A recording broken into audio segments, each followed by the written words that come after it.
sobreviventes em livros! Hoje nós vamos falar de um assunto muito diferente, muito importante, que é sobre as origens da língua portuguesa.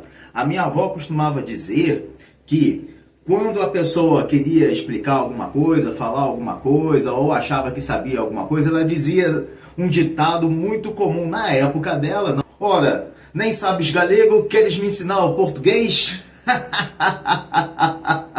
Isso por quê? Porque a língua galega deu origem à língua portuguesa. E nós vamos ver isso daqui a pouquinho, através deste livro aqui. Assim Nasceu uma Língua, sobre as origens do português, do professor doutor em linguística, Fernando Venâncio, a maior autoridade em língua portuguesa do mundo. Todos os professores de português no Brasil, em Angola, em Portugal é referência a esse livro. Eu conheço desde seu lançamento em 2019. Ele se dedicou a uma pesquisa profunda, datada, pesquisando documentos, artigos, lá do século XI, XII, XIII, tudo que foi possível para tentar vasculhar as origens da língua portuguesa, do nosso idioma, falado em mais de 6 países, na África, na Ásia, na Oceania e na América, claro que também na Europa. Então é uma obra importantíssima para professores de língua portuguesa e, o mais interessante de todos, a forma como o professor faz a sua abordagem, a sua narrativa, também ele pensou nos leitores comuns. Então, aqueles que não forem da área de letras, literatura ou acadêmicos, conseguirão ler como se fosse um romance. Então, essa é a grande sacada do professor Fernando. Maravilhosa a abordagem dele, a narrativa, como ele constrói toda a história. Parece que ele está aqui ao lado da gente a conversar sobre o livro dele, contando as histórias da língua portuguesa, as fantásticas histórias do nosso idioma. E o professor doutor em linguística pela Universidade de Amsterdã, Fernando Venâncio, é um dos mais renomados linguistas do mundo acadêmico e o mais requisitado quando os assuntos são pesquisas e palestras sobre a língua portuguesa.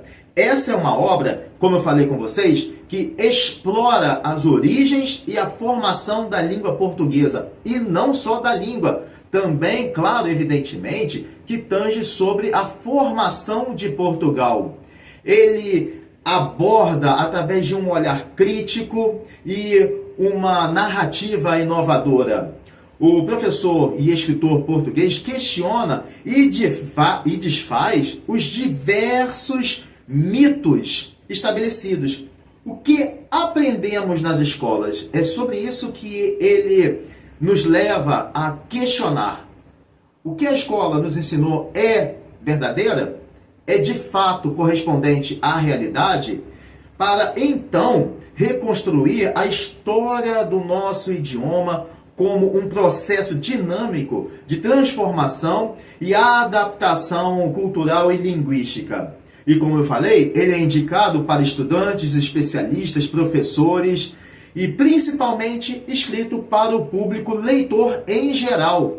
Assim Nasceu uma Língua, sobre as origens do português, enfatiza que o português não nasceu em um momento específico, ou seja, teve uma data de nascimento, como se fosse uma certidão. A partir deste dia já existe o português. Não foi assim. Mas sim, ele teria evoluído, e ele evoluiu gradualmente a partir do latim vulgar, influenciado por diversos povos, culturas e contextos históricos. O professor Venâncio analisa documentos medievais, influências regionais e sociopolíticas, além de abordar questões identitárias ligadas à língua portuguesa.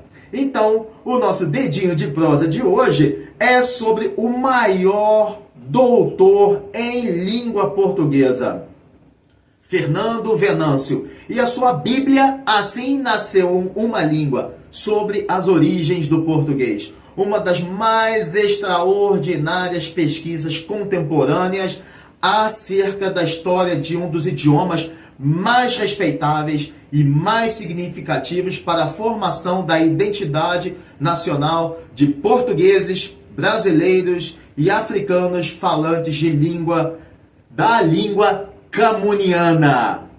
Sobreviventes, Assim Nasceu uma Língua sobre as origens do português veio a lume em 2019, quando o debate sobre identidade cultural e linguística em Portugal e nos países lusófonos estava em voga, sobretudo por causa da globalização e do fortalecimento do português como idioma internacional, voltando à pauta a mofada discussão sobre o polêmico e confuso Acordo Ortográfico de 1990. Também trouxe à tona questões sobre a unidade e a diversidade, a pluralidade da língua. Exatamente nesse momento em que há maior interesse pelo resgate histórico e pela consequente valorização das raízes linguísticas do idioma, que a obra nasce pelas penas do condão de Fernando Venâncio, um dos linguistas contemporâneos mais respeitáveis e de maior prestígio entre o meio acadêmico. Professor e doutor e escritor português com dilatada experiência em estudos, pesquisas e ensino de língua portuguesa. Venâncio, cuja formação acadêmica gravita em torno da linguística e da literatura, tem contribuído expressivamente para o entendimento das raízes da evolução e das transformações do idioma, muitas vezes desafiando as interpretações tradicionais. A pretensão de romper com esses mitos, com essas tradições, essas interpretações tradicionais. Atributos que o fazem notório por sua abordagem rigorosa, acessível a todos os públicos, sejam estudantes escolares, universitários, pesquisadores ou leitores comuns, mas curiosos e interessados em aprofundar seus conhecimentos em torno da temática, e provocadora, e como bom português, por vezes sarcástica e irônica, que fazem de sua obra uma leitura leve, sem academicismos intricados, exatamente para não afastar leitores comuns. Muito pelo contrário, escrito para agregar os falantes de língua portuguesa, de português. E quem são eles? Os cultos, os eruditos, os professores, os escritores, os acadêmicos ou os pesquisadores? Quem são? Claro que não. Não são esses. E sim os falantes cotidianos encontrados nos bares, nos supermercados, nas padarias, nas vizinhanças, nos transportes, nas ruas, nos parques, nos estádios desportivos e em qualquer outro lugar popular. São esses os nossos leitores. Esse é o público-alvo do professor Fernando Venâncio, nos cafés e nos cinemas, em todos os lugares.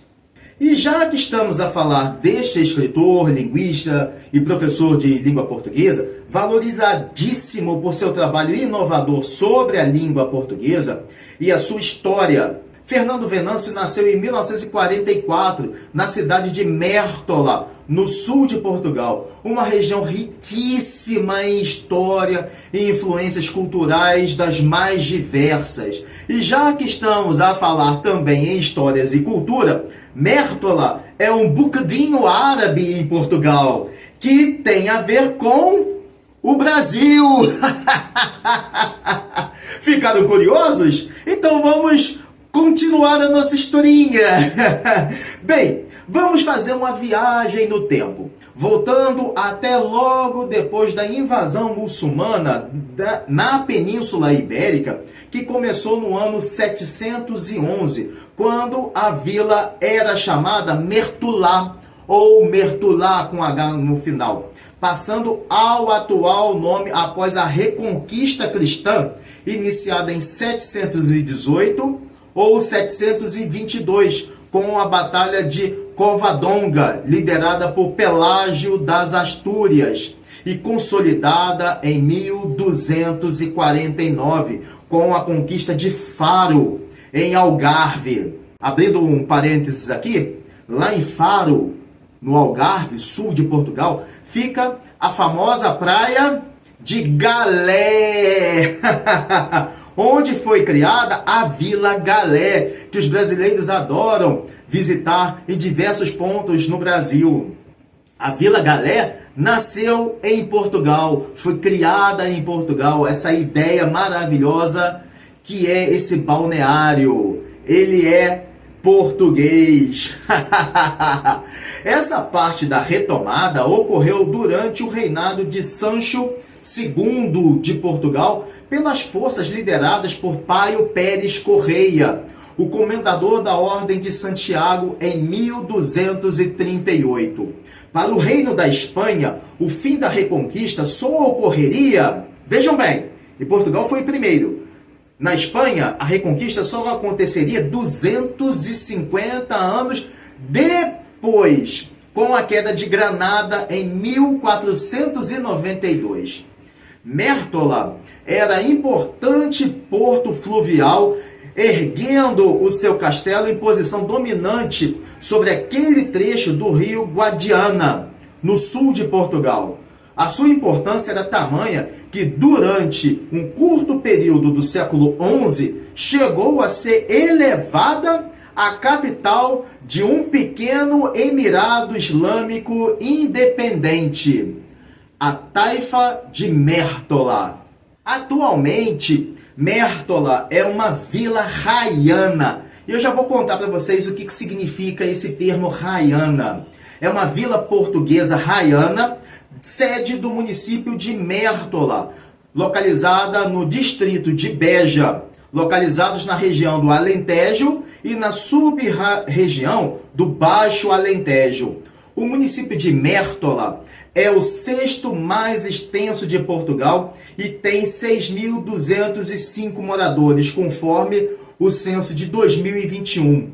Fica a oeste da Espanha. Já a Vila de Mértola, com 2.504 habitantes, fica numa elevação na margem direita do rio Guadiana e na confluência da Ribeira de Oeiras. Só para termos uma ideia das regiões administrativas de Portugal, em comparação com as do Brasil, distritos em Portugal equivalem a estados no Brasil.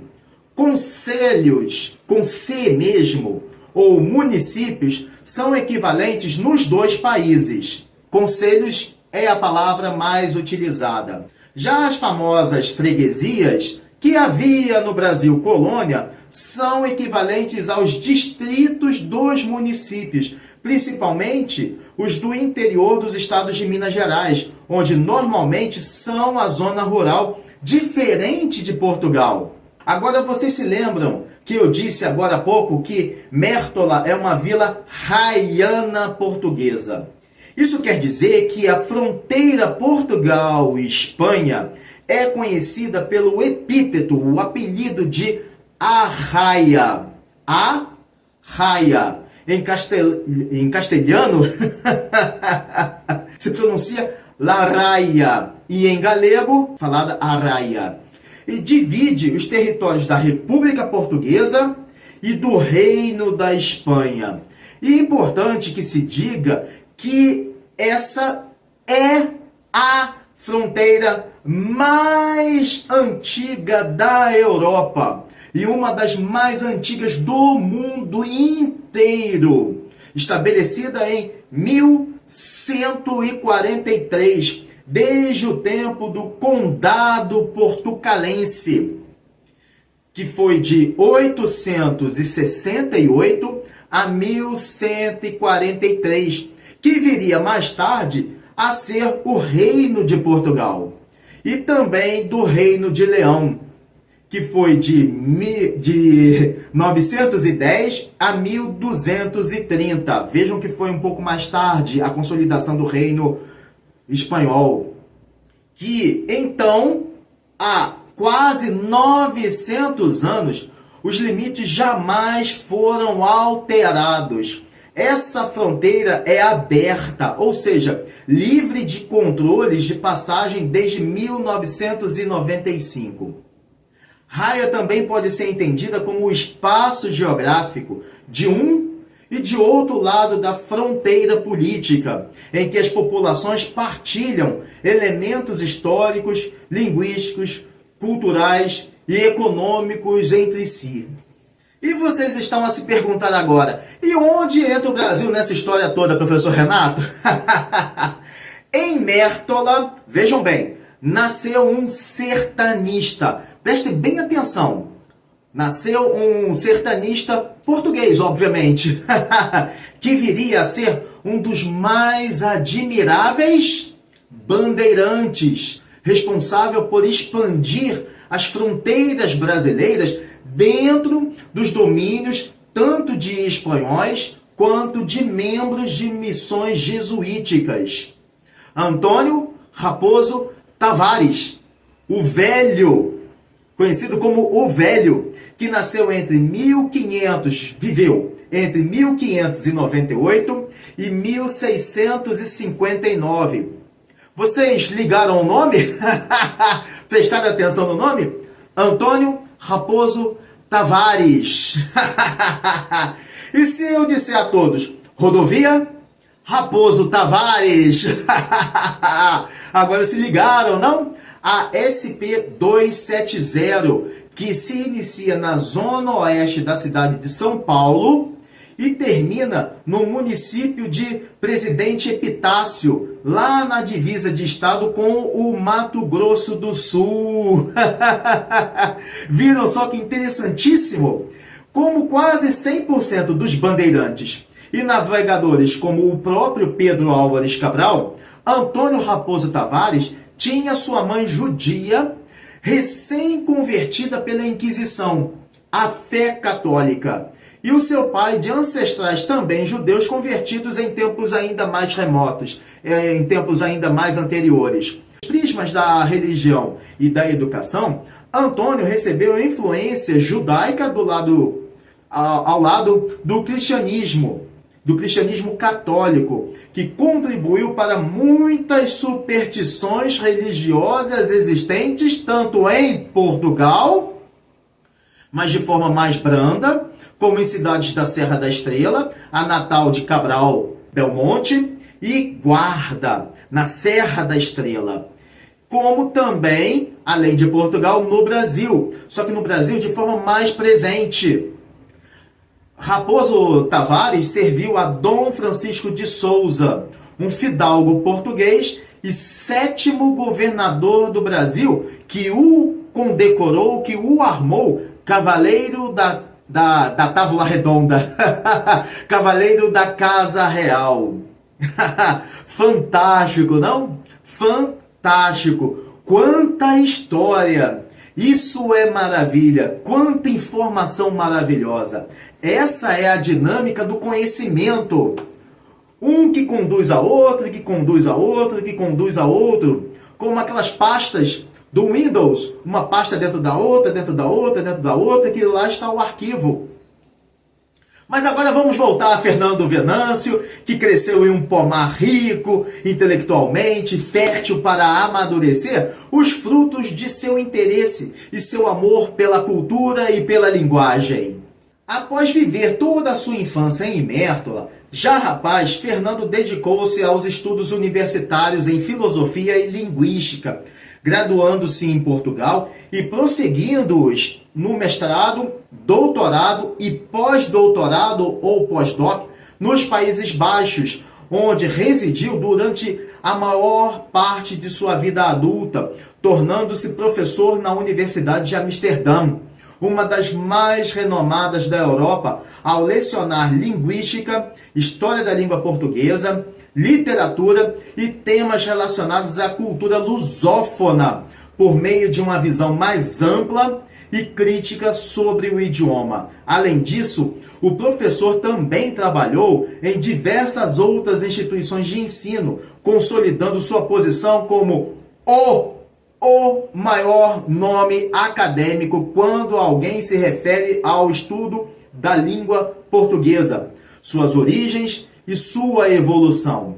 A experiência de Venâncio em viver na Holanda teve profundo impacto em sua abordagem sobre o estudo de língua portuguesa, uma forma mais crítica e intelectual para compreender e entender o desenvolvimento do português, explorando não apenas a sua evolução no contexto ibérico, lá na Península Ibérica, mas também as interações com outras culturas, outras línguas no decurso da história, ao longo da história. Com certeza, o opulento ambiente acadêmico da Holanda, famoso por sua abertura e abordagens interdisciplinares, foi profícuo, foi rico para a construção do pensamento do professor Venâncio sobre suas ideias a respeito da poderosa língua portuguesa, da lindíssima língua portuguesa. Lá na universidade, Venâncio pôde se aplicar e desenvolver eventos acadêmicos, conferências e publicações no país, interagindo com outros estudiosos de diferentes lugares do mundo, diferentes origens, nacionalidades e diferentes escolas de pensamento da linguística. Ainda sobre a Holanda, sendo um centro de troca intelectual e um país com forte presença acadêmica, sem dúvida, todo esse emaranhado de novelo ajudou a ampliar ainda mais a sua visão, a sua perspectiva, além de contribuir para a propagação de suas teorias a respeito da língua portuguesa e um diapasão internacional, permitindo-lhe discutir, promover e incentivar o estudo do idioma de Camões com outros intelectuais de diversas partes do mundo. Por isso, seu Assim Nasceu uma Língua deve ser compreendido como fruto dessa interação entre a sua formação nacional portuguesa e as influências adquiridas ao longo de sua vida holandesa, fazendo dele um dos maiores estudiosos da língua portuguesa, cuja carreira se desenvolveu de forma significativa fora de Portugal. Portanto, sua relação com a Holanda se reflete não apenas em sua formação intelectual, e, claro, em sua produção acadêmica, sem dúvida alguma, e, claro, também a profissional, e na sua formação humanística pessoal.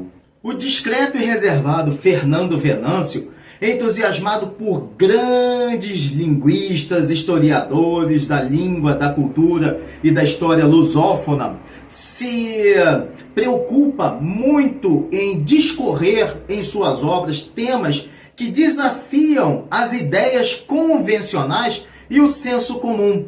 Ou seja, como dizem as pessoas, a gente estuda na escola e não se abrem para novas perspectivas, novas pesquisas que derrubam os antigos mitos, porque nada é encaixotado, principalmente numa língua.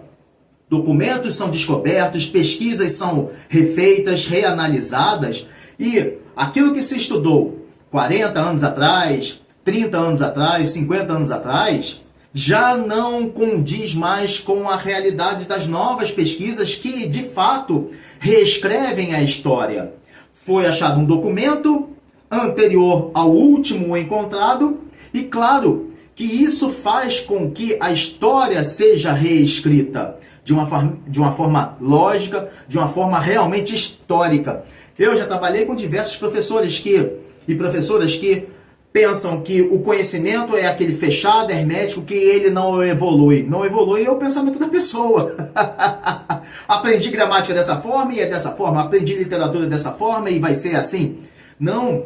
São pessoas que têm que ampliar a sua visão, ficar antenadas, conectadas com as novas pesquisas, os meios acadêmicos que surgem na Europa, em outros países e principalmente em Portugal. E claro que esses documentos achados, essas pesquisas realizadas, vão contribuir para o ensino da língua portuguesa, a compreensão da língua portuguesa e, de fato, reescrever a história, como eu já falei inúmeras vezes. Então é preciso ter a mente aberta. Ter a mente aberta até para novas metodologias de ensino para os alunos. Levar-lhes novas visões, levar-lhes novas dinâmicas e principalmente contar-lhes a verdadeira história da língua portuguesa. As origens da língua portuguesa. Esse é o mais importante. Essas pessoas estarem abertas para outros pensamentos, outras visões de pessoas que estão no doutorado, já cursaram, pessoas que estão no pós-doutorado ou já cursaram, que são pesquisadores acadêmicos. Agora, a pessoa sai de uma faculdade, não se atualiza em 20, 30 anos, fica com aquele pensamento fechado. Aprendi assim na escola. Aprendi assim na escola quando eu era aluno. Aprendi assim na escola quando eu era professor. Mas professor se formado lá na década de 90 ou 80? E aí a evolução das pesquisas fica onde? E a ciência fica como? Então, o objetivo do professor é, através de sua escrita leve, de fácil compreensão, por vezes, não podemos nos esquecer, irônica e repleta de exemplos práticos, tirados de pesquisas, convida os leitores comuns, o público em geral, a se aventurar pelos caminhos da linguística, em Assim Nasceu uma Língua. Por tais razões, mesmo não sendo o autor de obras literárias, a escrita de Venâncio é reconhecida pelo impacto de seus trabalhos sobre língua portuguesa, estudada por falantes lusonativos e por aqueles cujas línguas são mais distantes do nosso idioma. Ou seja, para todos que desejam entender as raízes históricas e culturais do português.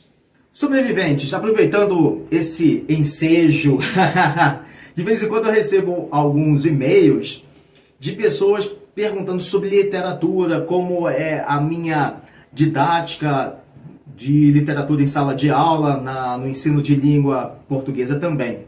Eu digo que já trabalhei com professores e professoras que deixavam de falar comigo por eu ter uma visão mais atualizada, uma visão mais próxima da modernidade, mais contemporânea a respeito da literatura, não apenas do ensino, e da língua portuguesa também, com leituras como essas aqui. Então, eles me viam à parte, porque a minha atualização colide com a forma de pensamento. Então eles acreditam, essas pessoas acreditam ou acreditavam, que ter uma visão mais moderna não é tão interessante assim. São pessoas absolutamente conservadoras, tradicionalistas ao extremo. Esse é o extremismo linguístico da própria literatura, que não se abrem, não fazem leituras. O que aprenderam lá na década de 90 ou o iniciozinho dos anos 2000, está ali fechado, trancado, mofado dentro de uma caixa lacrada, empoeirada, que utilizam em sala de aula até hoje. Então são pessoas que não participam de leituras, que não lançam mão de livros, ou melhor, lançam a mão aos livros, que não participam de conferências, palestras, não se atualizam. Então essas pessoas me veem como, ele é moderno demais, ele fica superficialmente na literatura ou no ensino da língua portuguesa. mas não sentam comigo para trocar uma ideia, não sentam comigo para debater uma perspectiva diferente, mais moderna, mais atualizada, uma leitura mais recente. Ninguém faz isso. Por isso que está aí. Sobreviventes, no fim do século passado e no início deste, os estudos linguísticos sofreram profundas transformações, sobretudo por causa das novas abordagens interdisciplinares que combinam linguística, sociologia, história e demais campos do conhecimento.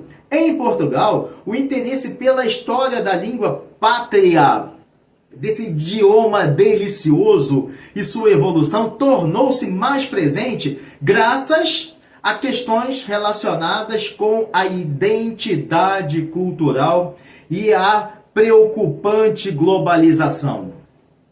Assim nasceu uma língua sobre as origens do português, reflete essa, digamos, cruzada por entender a língua como um fenômeno vivo. E isso é importante, entender a língua como um fenômeno vivo e não engaiolado numa caixa lá dos anos 90, ou final dos anos 80, ou início dos anos 2000. Ele está vivo, o idioma está vivo. E essas pessoas sequer já ouviram falar no maior linguista da atualidade e de todo o período, Fernando Venâncio. O idioma está em constante mutação, afastando-se de míticas visões românticas que viam o português como uma língua que se manteve pura ou inalterada ao longo do tempo. No fim do arco-íris, Venâncio surge abrindo o baú de tesouro de uma rica tradição de estudos linguísticos que questiona ideias pré-estabelecidas lá no passado, reconhecendo o papel de influências externas e o processo contínuo de transformação da língua, aliado a pesquisas que descobrem novos documentos e reescrevem a história da língua portuguesa. E, pensando aqui, de acordo com o Acordo Ortográfico de 1900, embora ele tenha sido implementado ou empurrado goela abaixo, oficialmente em 2009, o polêmico ainda gerava apimentados debates sobre a sua implementação e seus impactos sobre a diversidade linguística, quando o livro veio para nos salvar em 2019. Conforme os defensores, o acordo ortográfico visava unificar a ortografia da língua portuguesa nos países lusófonos, falantes de língua portuguesa, mas suscitou densas e tensas dúvidas e discussões nas escolas, universidades e, óbvio, no seio dos donos da língua. O público falante, pensaram que fossem os portugueses? O público falante que jamais, em tempo algum, nunca fora consultado, criando um cenário de reflexão sobre a identidade e a unidade da língua. E claro, com a sua distinta e douta visão crítica acadêmica, o professor Venâncio também tinha seus questionamentos sobre o papel da língua e sua evolução. Contudo, sobre as origens do português e como língua se formou ao longo dos séculos, propondo uma reflexão sobre os processos históricos e culturais que moldaram, que forjaram a língua em sua versão contemporânea. Se voltarmos, rebobinarmos a fita da vida um pouco no tempo, nos anos que antecederam o livro, o português experimentou um crescimento exponencial como língua global, graças à ascensão das economias de países lusófonos como Brasil, Angola e Moçambique, espalhando um interessado e renovado interesse por questões de política linguística, do papel do português nas relações internacionais e da preservação da diversidade linguística nos países lusófonos. Por sua vez, diferente da crise financeira de 2008, que afetou profundamente a economia do país, causando graves e grandes mudanças nas políticas públicas, Portugal, em 2019, atravessava um momento político de relativa estabilidade, se erguendo e gradualmente substituindo políticas de austeridade por uma estratégia de crescimento econômico. No Boulevard Cultural, Portugal buscava afirmar sua identidade, especialmente em relação aos países lusófonos e a sua história colonial, um verdadeiro empenho para compreender e garantir a língua portuguesa enquanto patrimônio cultural e imaterial, ao mesmo tempo que confrontava as complexas questões de identidade e herança histórica. No satélite da tecnologia, o aumento dos fluxos do uso da internet e, consequentemente, das redes sociais provocou um vultuoso chacoalhar na língua portuguesa, alterando a forma como as informações são acessadas e como as pessoas escrevem, como falam e como interagem.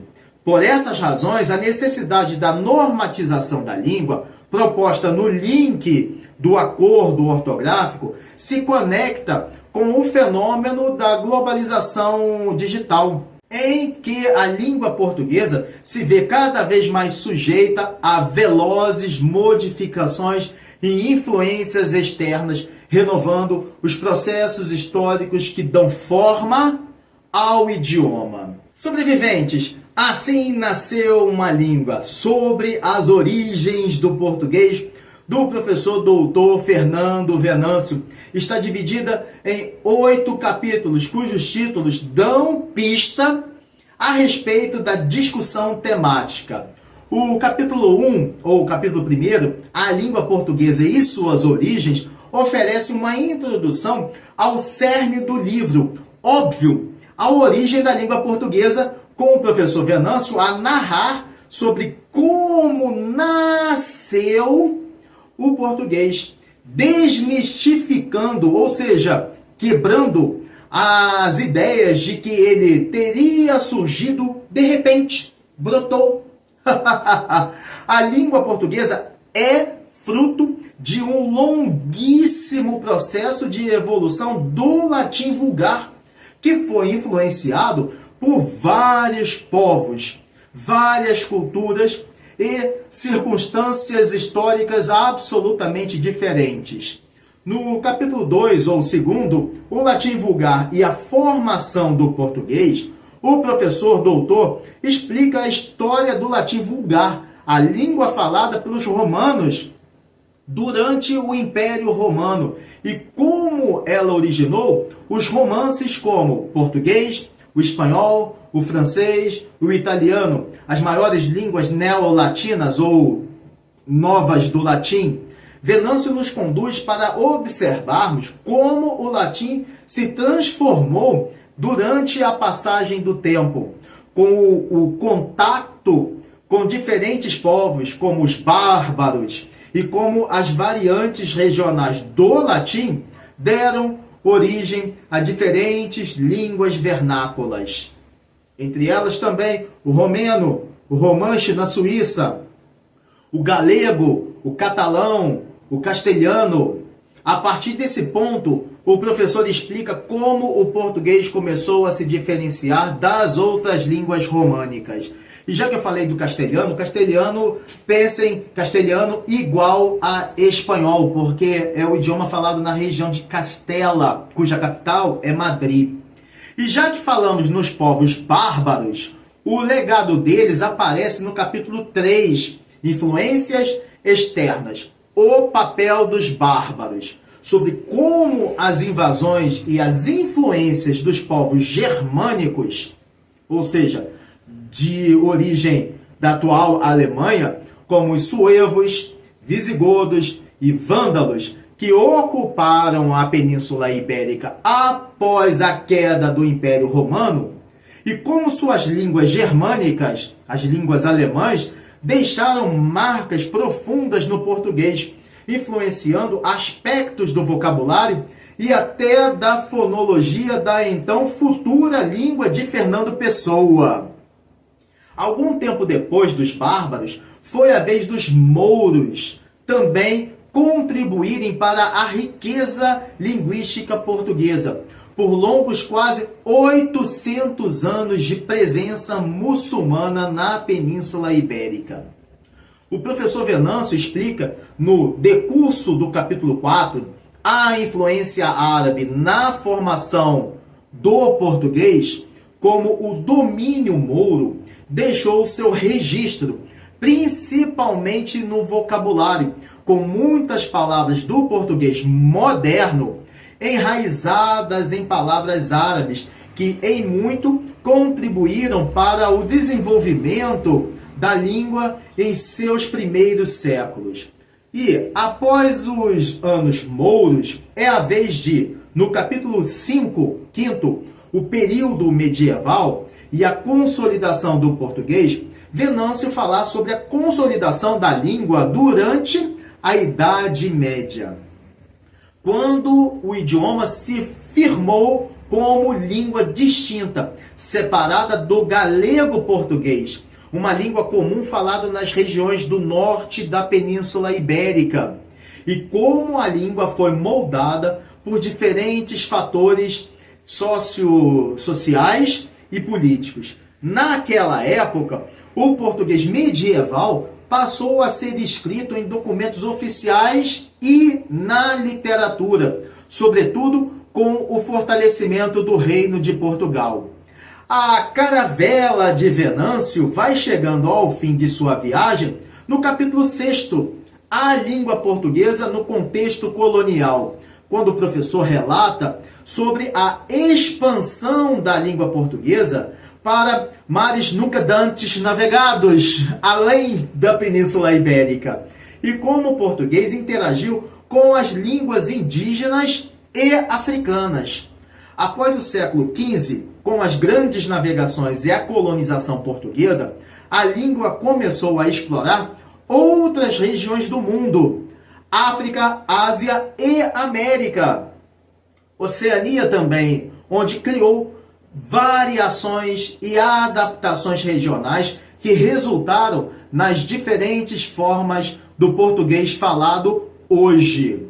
A penúltima parte da viagem, o capítulo 7º, a modernização e o papel da normatização, discute o processo de normatização da língua portuguesa a partir do século XVI, com a elaboração de gramáticas e regras ortográficas.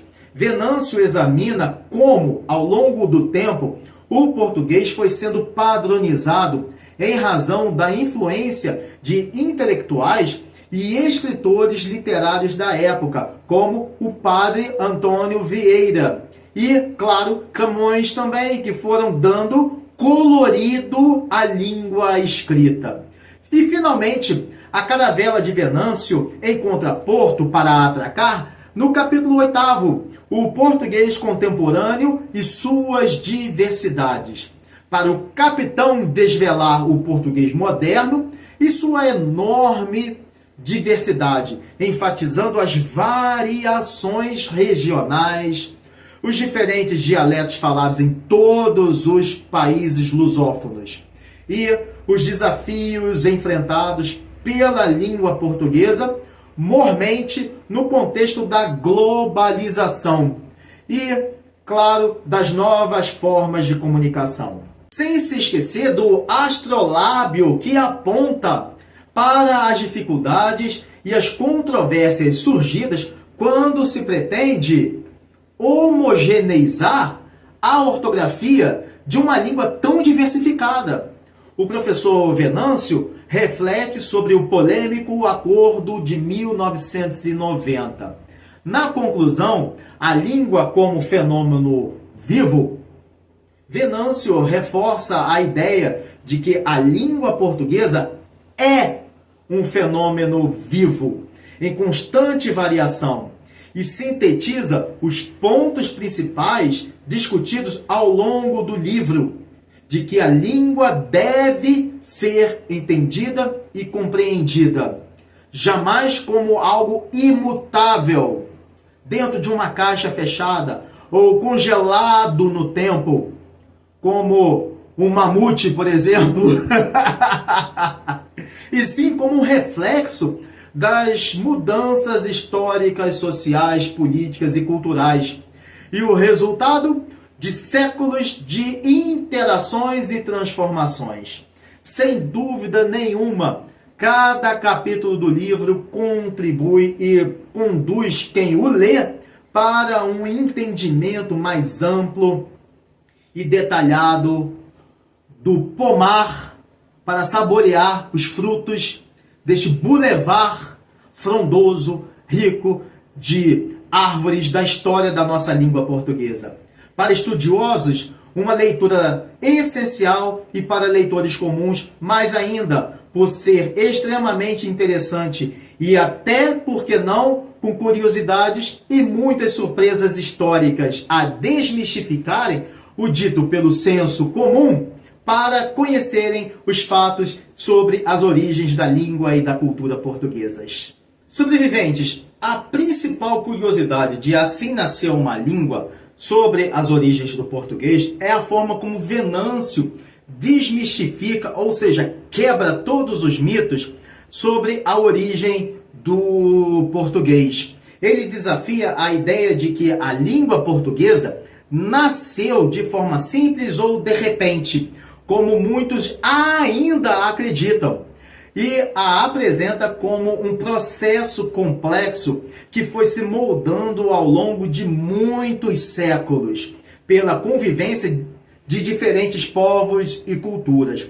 O autor detalha como o latim vulgar se transformou lentamente até o galego, para depois dar origem, vejam bem, depois da origem ao português.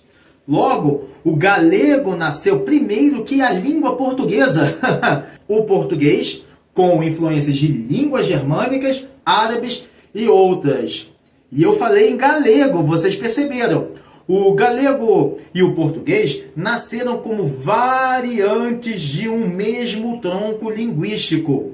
O galego-português. Galego-português, que se desenvolveu no noroeste da Península Ibérica, especificamente entre os rios Douro e Minho, hoje província histórica de Portugal, composta pelos atuais distritos de Viana do Castelo, Braga, Porto e parte dos distritos de Aveiro, Viseu, Vila Real e Bragança.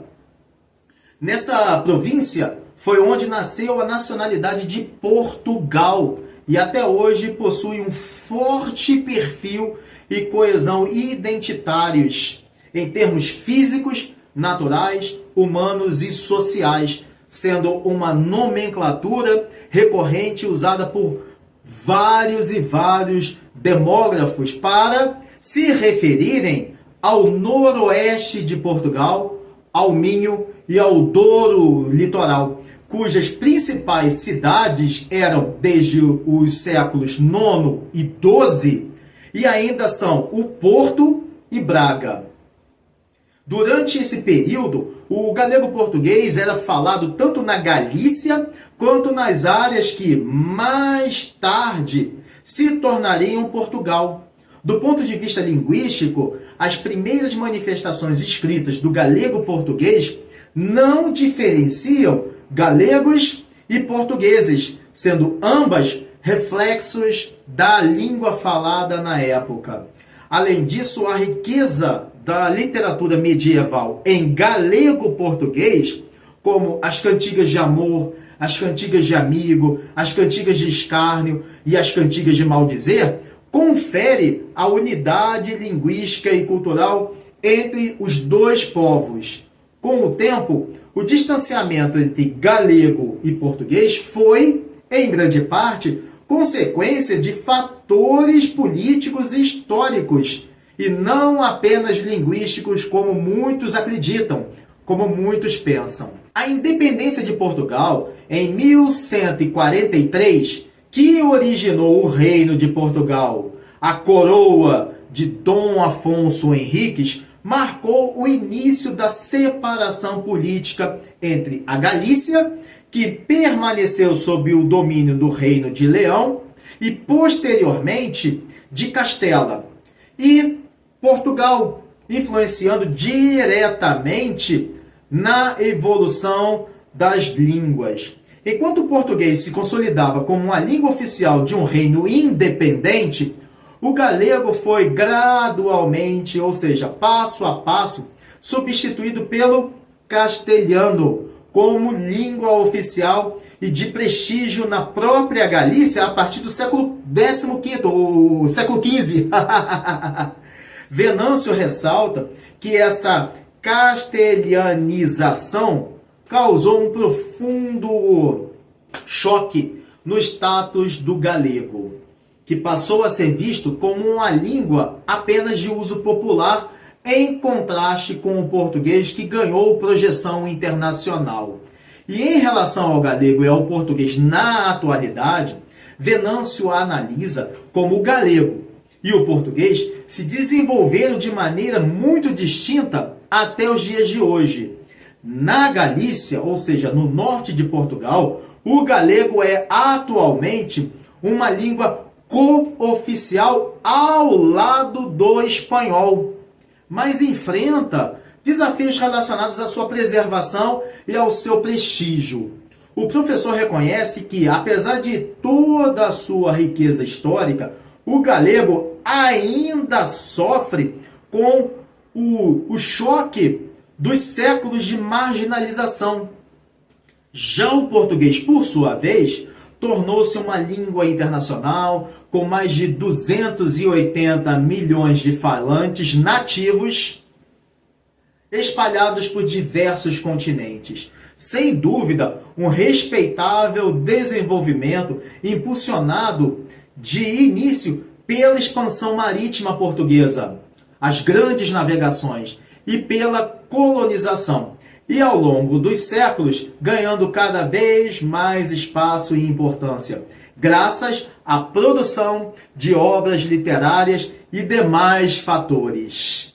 Agora, do ponto de vista puramente linguístico, Venâncio afirma que o galego e o português são extremamente próximos e, para quem não sabe, mais próximos até do que o português e o espanhol, como muitas pessoas acreditam.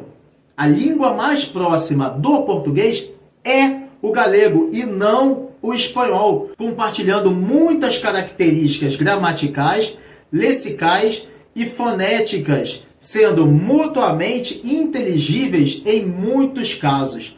Essa proximidade considerável entre ambos os idiomas fortalece o argumento dos reintegracionistas, ou seja, daqueles que defendem uma possível reunificação linguística entre o galego e o português.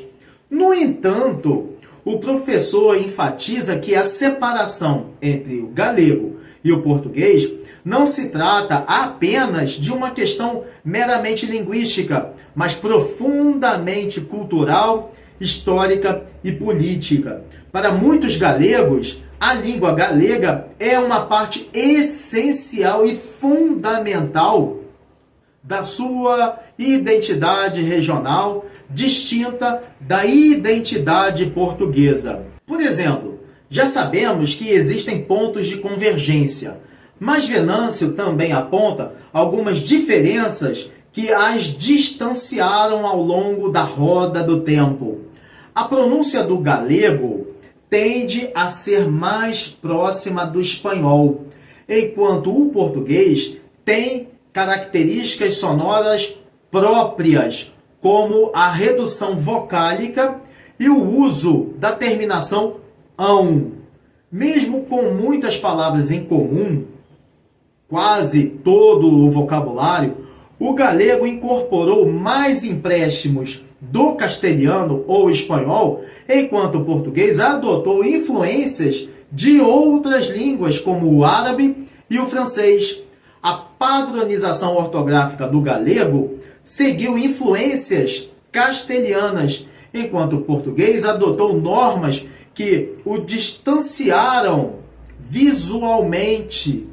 Quando alguém pega um papel, um livro e vê escrito o idioma português e o idioma galego. Mas, como língua histórica que foi levada do norte de Portugal para o centro e sul do país e se mesclou a língua falada naquela localidade, Fernando convida o leitor a refletir sobre a preservação do galego, além de reconhecer a importância de políticas linguísticas eficazes a fim de garantir a preservação do idioma galego como língua viva e de prestígio, tanto na própria Galícia quanto em outras regiões onde ele é falado.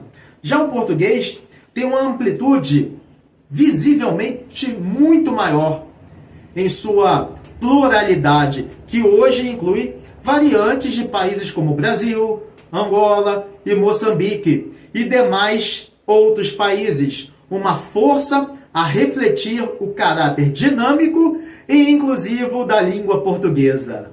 Por isso, para o professor Venâncio, a relação entre o galego e o português é um exemplo fascinante de como fatores históricos, políticos e culturais podem moldar o destino de uma língua. Ele enfatiza que, embora o galego e o português tenham seguido caminhos diferentes, ambos continuam a compartilhar uma herança comum que os une: a rica história linguística. Mas, como vimos antes, sobreviventes, se Portugal nasceu no norte do país e que falava galego, então o galego influenciou a língua portuguesa? O que vocês acham? Claro que sim! Ficaram surpresos? De fato, o galego teve influência fundamental no desenvolvimento da língua portuguesa, especialmente porque os dois compartilham uma origem comum no tronco linguístico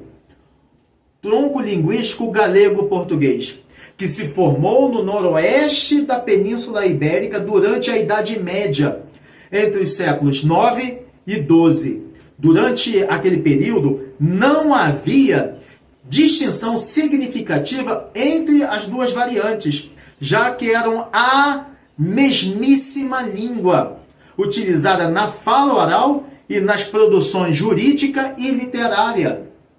Literatura medieval galego-portuguesa com as famosas cantigas trovadorescas, a comprovarem a visível evidência dessa unidade linguística inicial. Aquelas cantigas de amigo, de amor, de escárnio e maldizer não foram escritas em português, mas sim em galego-português, em regiões que hoje correspondem tanto à Galícia da Espanha quanto ao próprio Portugal, a Galícia de Portugal. Mas ao longo do tempo, a evolução política, social e cultural levou à separação, à distinção, o distanciamento entre ambas.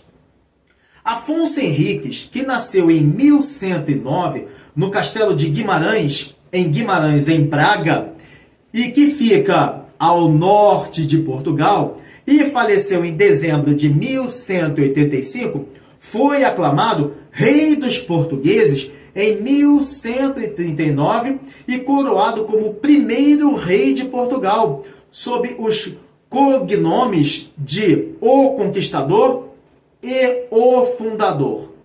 Pouco depois, o rei transfere a capital do condado portucalense de Guimarães para Coimbra, fato que veio a revelar-se de capital importância para a independência e fundação do Reino de Portugal em 1143. Interessante saber que Coimbra, 1139 a 1255, Lisboa, 1255 a 1808, Rio de Janeiro, de 1808 a 1821, Angra do Heroísmo, cidade localizada no sul de Portugal, próximo aos Açores, de 1830 a 1834, durante a Guerra Civil Portuguesa, e Lisboa, de 1821 a 1910, no caso de Lisboa pela segunda vez, foram todas elas as capitais do Reino de Portugal. Viram só o Rio de Janeiro como capital do Reino de Portugal? Interessantíssimo.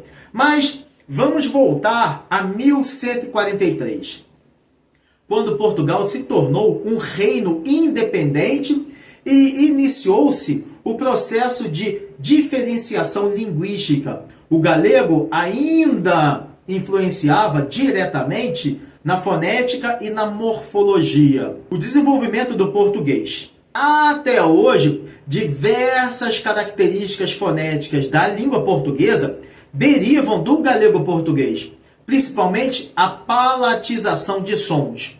Português, olhos, vinhos. Notaram o som do plural?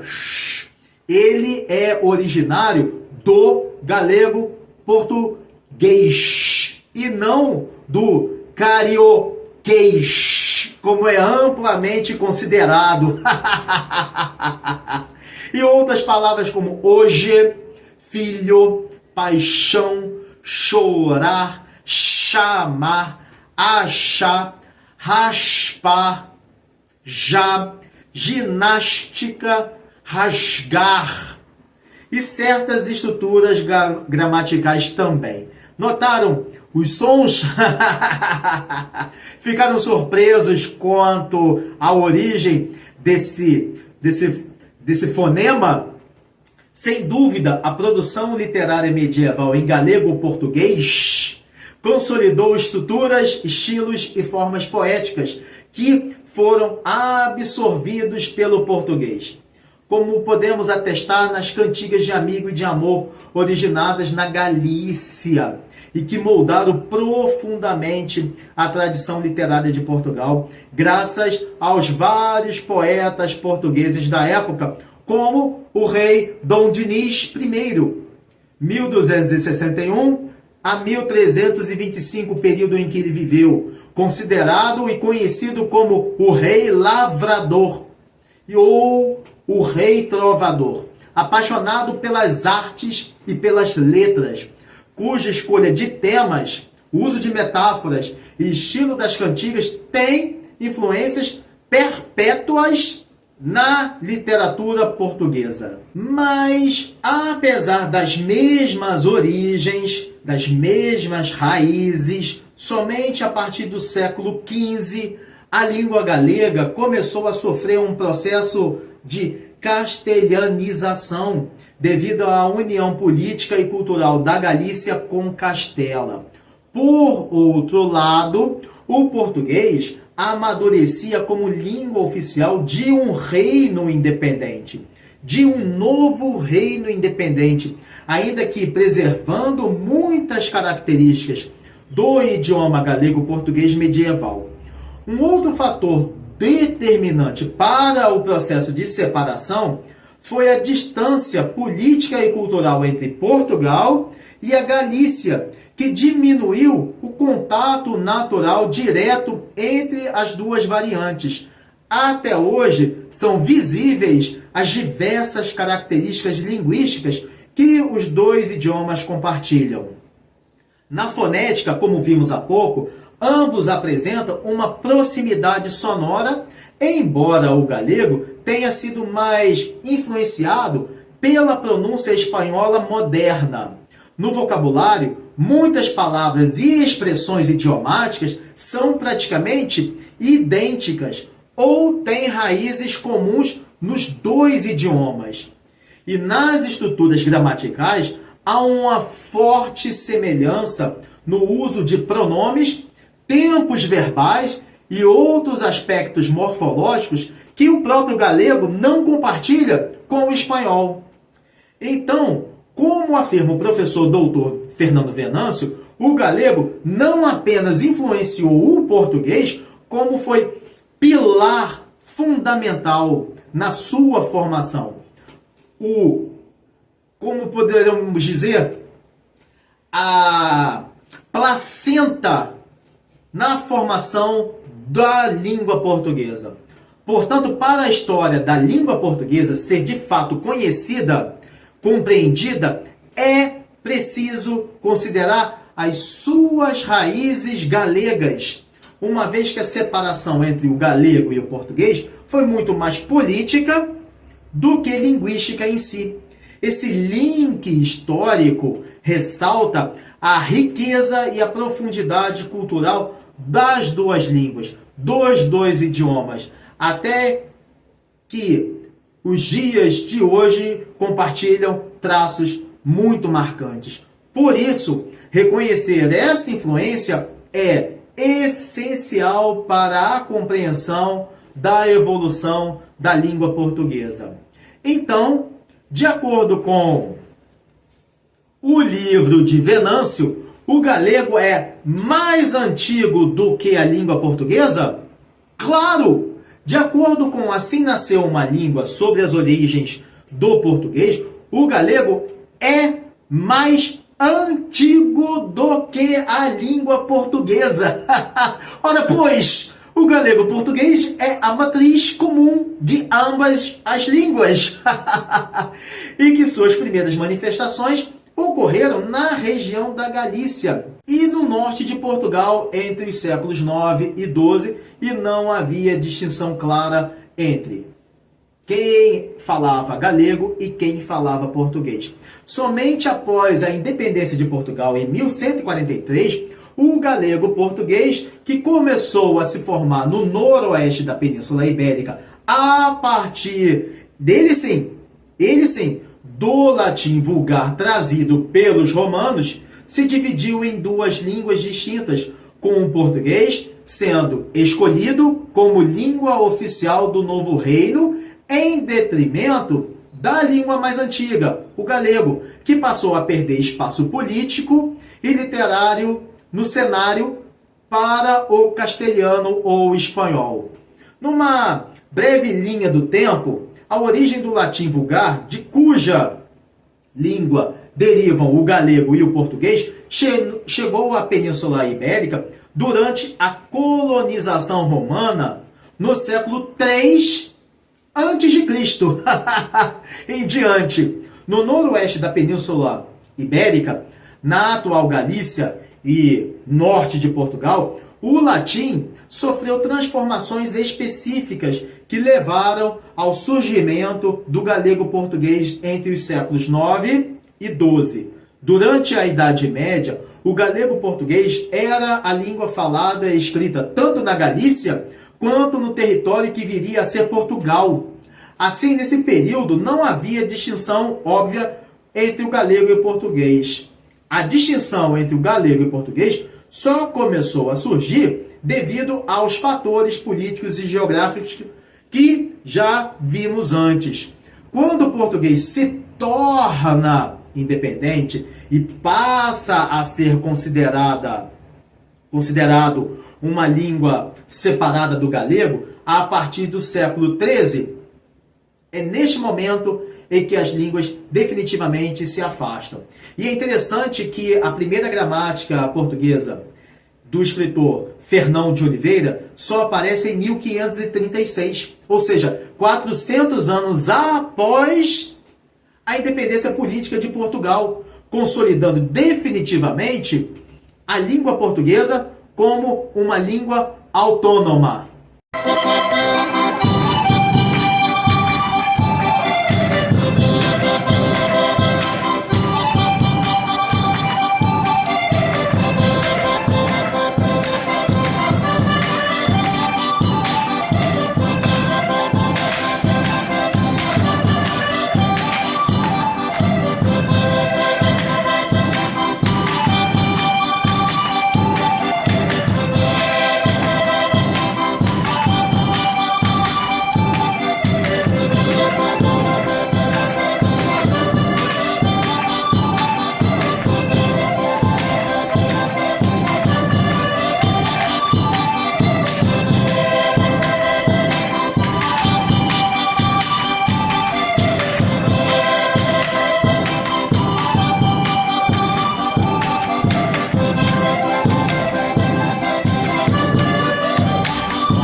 vai ela, vai tu para a casa dela.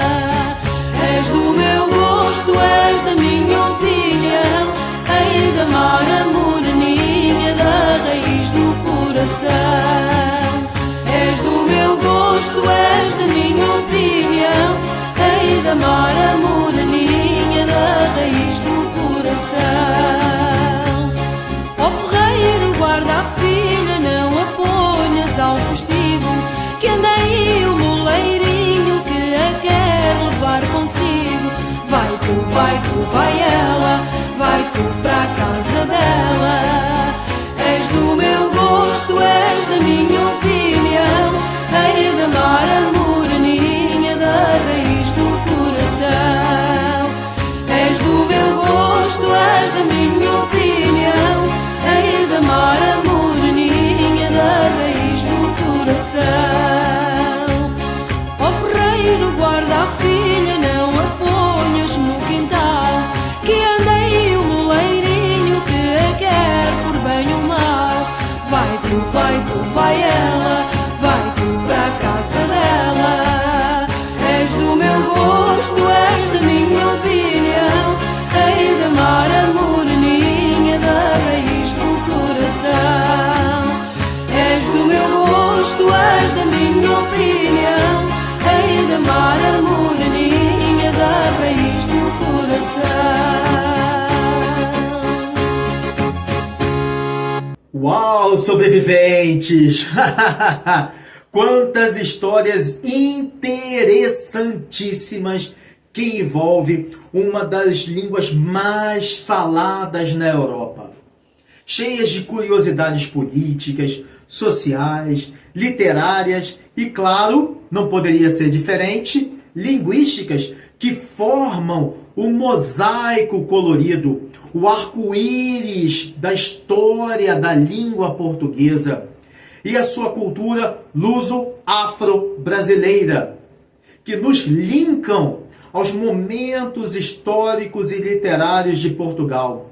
A presença dos povos celtas, tribos como os lusitanos, e dos povos não celtas como os iberos, que viviam em paz até a chegada das hordas do Império Romano, seguidas das invasões bárbaras, a presença muçulmana na Península Ibérica, cujas batalhas e guerras culminaram com a formação do Reino de Portugal, após o Condado Portucalense. Até os tempos da União Ibérica, as literaturas medievais, a chegada dos cavaleiros templários, e que em muito ajudaram nas preparações das grandes navegações por mares nunca dantes navegados até praias nunca dantes aportadas, nos litorais das terras africanas e americanas. A obra do professor Fernando Venâncio ajudou a consolidar uma visão mais plural e crítica sobre a história da língua portuguesa, desconstruindo as ideias tradicionalistas e as visões simplistas sobre a origem do português, para ampliar o entendimento contemporâneo do nosso idioma, sobre as suas raízes, os processos evolutivos e o seu papel e valorização no mundo moderno de hoje. Por tais razões, opostos à ideia de que a língua deve ser preservada em uma visão homogênea, imutável, especialmente no contexto dos debates sobre o polêmico acordo ortográfico, os argumentos de Venâncio encontram porto seguro na pluralidade e na diversidade da própria língua portuguesa. Sobreviventes, esse dedinho de prosa foi sobre o mais importante doutor em língua portuguesa e na história do nosso idioma, o professor português Fernando Venâncio, cuja obra Assim Nasceu uma Língua, sobre as origens do português, é marcada por uma época em que estavam em debate as origens do português, reavaliando como a língua portuguesa deveria ser, tangendo questões de identidade, globalização e política linguística. Em momentos de reconfiguração das relações entre os países lusófonos e com um crescente interesse pelo fortalecimento da língua no cenário global, interligado, interlinkado, a obra de Fernando Venâncio, por meio de sua escrita acessível e envolvente para tornar um tema denso, bem prazeroso e compreensível para não especialistas, se insere como uma contribuição importantíssima para a reflexão sobre as origens e os processos de evolução da língua portuguesa, investigando, questionando, desvelando mitos e trazendo à luz a complexidade histórica das origens da língua, fundamentais tanto por suas contribuições para as literaturas dos países lusófonos, quanto para as suas sociedades atuais. Isso é muito importante. Muito importante. O seu papel na construção de uma identidade cultural comum a portugueses, brasileiros, angolanos, cabo-verdianos, moçambicanos e demais falantes de português no mundo contemporâneo atual do século XXI. Uau! Quanta história, quanta riqueza, quanto amor traz a língua portuguesa à tona com o livro maravilhoso do professor Fernando Venâncio. Assim nasceu uma língua, as origens da língua portuguesa, sobre as origens do português. É isso. Bem, isso é tudo, pessoal. Desejo saúde, paz, harmonia, leveza na vida e uma semana de presença divina a todos. Um forte abraço e valeu!